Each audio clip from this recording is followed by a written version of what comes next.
আপনাকে গোসল দেওয়া হবে, জামাগুলো খোলা হবে।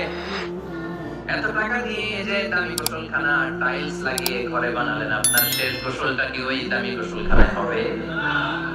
লাশ যেখানে ধোয়া হয় ওই জায়গায় ধোয়া হবে। আপনাকে কাফন পরানো হবে।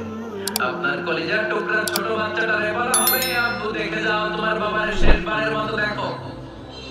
আপনার বাবা মা শেষবারের মতো একটা নজর দিয়ে আপনার চেহারাটা দেখে নিবে। বন্ধু বান্ধবরা শেষবারের মতো একবার আপনারে দেখে নিবে। জানাজার জায়গায় নেওয়া হবে। হবে না এই ঘটনাটা আমাদের? হ্যাঁ, হবে কি না? হাজার হাজার মানুষ শেষ বিদায় দেওয়ার জন্য আসবে। চারটা তাকবীর দিয়ে ইমাম নামাজ শুরু করবে। আল্লাহু আকবার, আল্লাহু আকবার, আল্লাহু আকবার, আল্লাহু আকবার বলে নামাজ শুরু করবে। নামাজ শেষ। এবার পালকিতে করে কবরে যাওয়ার পালা।